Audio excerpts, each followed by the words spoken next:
सार्थक पहल बदलाव उनसे में पुनः स्वागत है। और जो हम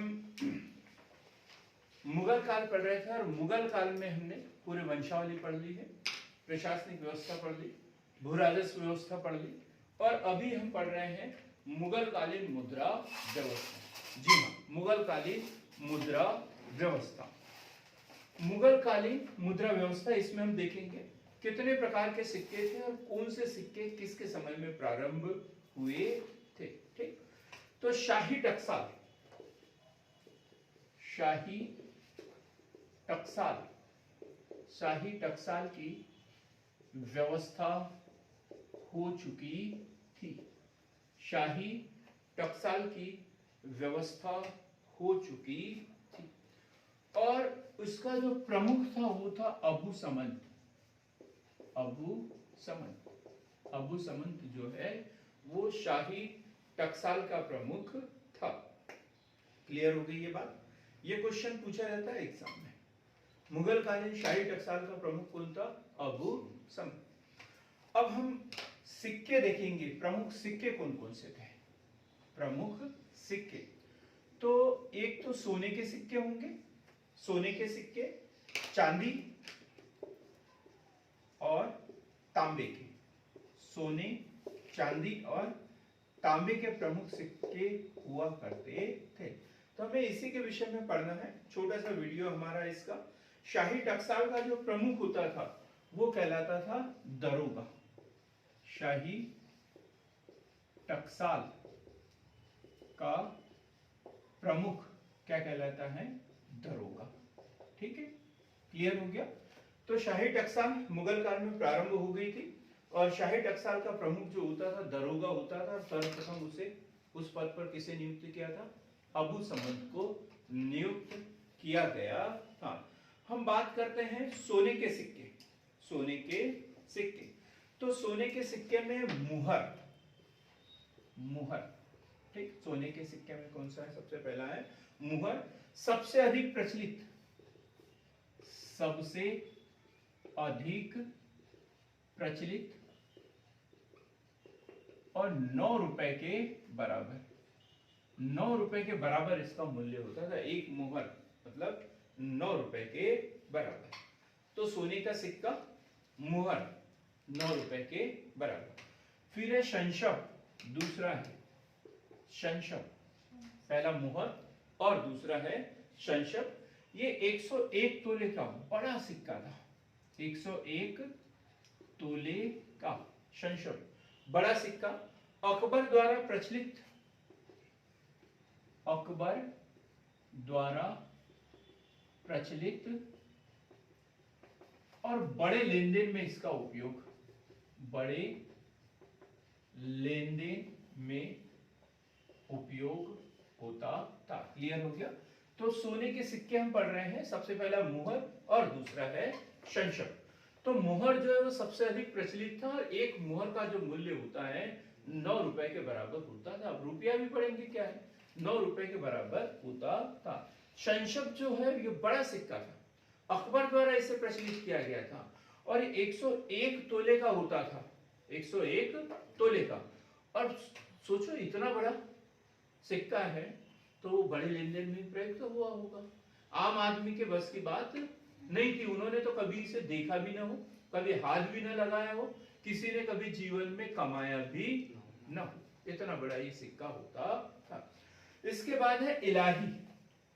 एक सिक्का है इलाही, ये भी सोने का सिक्का है। इलाही नाम से ही पता चल रहा है कि अकबर ने इसे शुरू किया होगा 10 रुपए के बराबर। इलाही जो है वो 10 रुपए के बराबर, इसका मूल्य जो होता है 10 रुपए के बराबर। अकबर द्वारा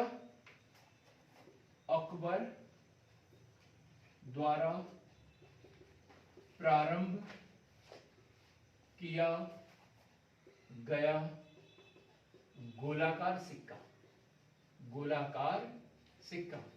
अकबर द्वारा प्रारंभ किया गया गोलाकार सिक्का। विशेष अवसर पर प्रारंभ किया, विशेष अवसर पर। इलाही संवत जब प्रारंभ किया था उसके विशेष अवसर पर इलाही सिक्का उन्होंने प्रारंभ किया सोने के सिक्के कितने?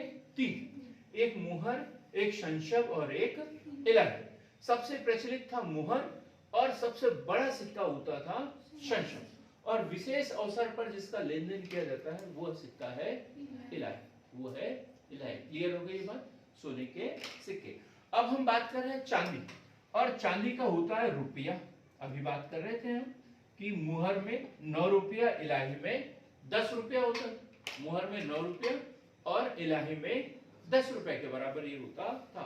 तो रुपया जो है 175 ग्रेन का, 175 ग्रेन का। जब रुपया की बात कर रहे हैं तो ये चांदी का सिक्का था, चांदी का सिक्का।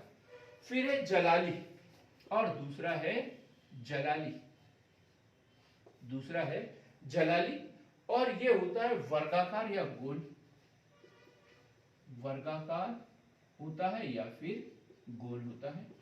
तो चांदी के 2 सिक्के, चांदी के 2, एक रुपया प्रचलित होता था और जलाली। क्वेश्चन प्री में ऐसे ही पूछा जाता है कि जलाली सोने का था, चांदी का था, तांबे का था या मिश्रित था? तो काय का था?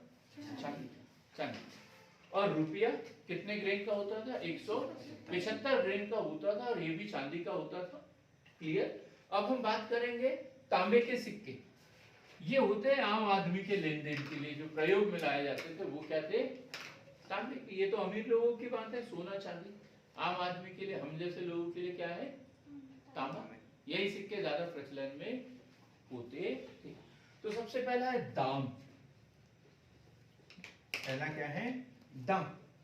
दाम जो है ये तांबे का, और 40 दाम बराबर 1 रुपए।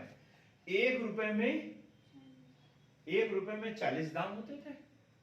क्लियर हो गया?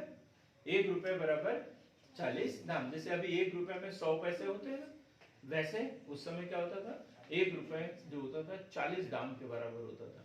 1 रुपए का यदि किसी को खुले लेना है तो उसके बदले में कितने मिलते थे उसको? 40 तांबे के सिक्के मिल जाते थे। क्लियर हो गई बात एकदम? और यदि एक मुहर यदि देना है, एक मुहर के बदले में यदि देना है तो 9 गुना 40, 9 चौक 36, 360 कितने होते थे? 360 दाम। एक मुहर में 360 दाम, एक मुहर में 9 रुपया, 9 रुपया। क्लियर हो गया ये? तो तांबे का दाम होता था और 40 दाम बराबर 1 रुपए, और इसे अकबर द्वारा शुरुआत किया गया। अकबर द्वारा प्रारंभ, अकबर द्वारा प्रारंभ।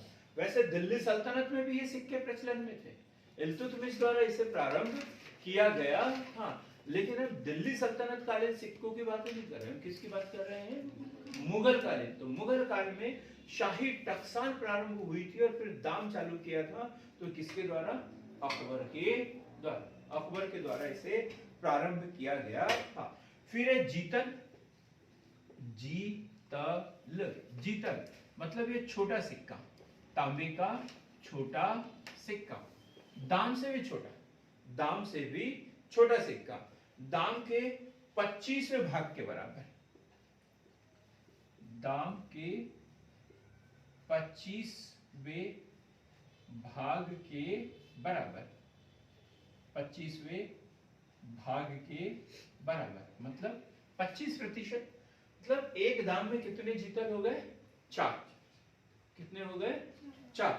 25वें भाग के बराबर। जैसे 1 रुपए में 100 पैसे होता है, तो इस तरीके से एक रोटी के 4 टुकड़े होते हैं, तो वो कितना होता है? 1 टुकड़ा 25% होता है। तो उस तरीके से ये जीतल, छोटा सिक्का। पैसा भी कह सकते थे इसे पैसा भी कह सकते हैं। एक है निसार, एक है निसार। निसार रुपए का 1/4 भाग, रुपए का 1/4 भाग। अब बताइए ये दाम, जीतल और निसार, इसमें सबसे बड़ा कौन होगा? निसार। क्या होगा? निसार मतलब 10 दाम के बराबर। 10 दाम के बराबर क्या होता था? एक निसार। तांबे का बड़ा सिक्का, क्योंकि रुपए में कितने होते हैं? 40 दाम, और इसमें कितने? 1/4 मतलब 10। 10 दाम के बराबर एक निसार होता था। क्लियर एकदम। तो निसार ये तांबे का बड़ा सिक्का जो रुपए के 1/4 भाग के बराबर होता था। और यह आना, ये बड़ा प्रचलन में था। आना अभी तक प्रचलन में रहा है। ये आप देख सकते हैं, अभी घरों में रखे होंगे। 16 आने होते थे। 1 रुपए में कितने आने? 16 आने होते थे। 1 रुपए में कितने आने? 16 आने होते थे। और ये हमने 1957 तक देखा है। 1957 में हमारे यहाँ मुद्रा की दशमलव प्रणाली शुरू की और तब जाके 1 रुपए को 100 पैसे में बांटा है 1957 में। और इससे पहले क्या था? रुपया जो होता था 16 आने में विभक्त होता था। तो अब देखो, एक 4 आना होता था ना, चवन्नी बोलते थे इसे, चवन्नी। फिर हमने उसको कन्वर्ट किया, 25 पैसे बोलने लग गए। नहीं तो वो क्या था? चवन्नी, 4 आना। तो 4 आना मतलब 4 चौक 4 चवन्नी मिला के कितना हो गया? 1 रुपया। तो कितने हो गए? 16 आने। 16 आने हो गए। ये तो हमने देखे हैं, हमने चलाए भी है। लेकिन हम क्या बोलते थे? बुजुर्ग लोग हमें 4 आने बता देते और हम उसे 25 पैसे बोलते थे। हम उसे 25 पैसे बोलते थे। ठीक है। तो आना दाम और रुपए के मध्य, दाम और रुपए के मध्य, और शाहजहां द्वारा इसे प्रारंभ किया गया था। शाहजहां द्वारा इसे प्रारंभ किया गया था। तो क्लियर हो गई बात। तो जो मुगल काल में जो है शाही टकसाल प्रारंभ हो गई थी। शाही टकसाल का जो प्रमुख होता था वो दरोगा होता था और अकबर द्वारा अबू समंत को शाही टकसाल का प्रमुख नियुक्त किया गया था। मुगल काल में 4 धातुओं के सिक्के देखने को मिलते हैं, सोना, चांदी और तांबा। सोने का जो है मुहर होता था जो सबसे अधिक प्रचलित था, 9 रुपए के बराबर होता था।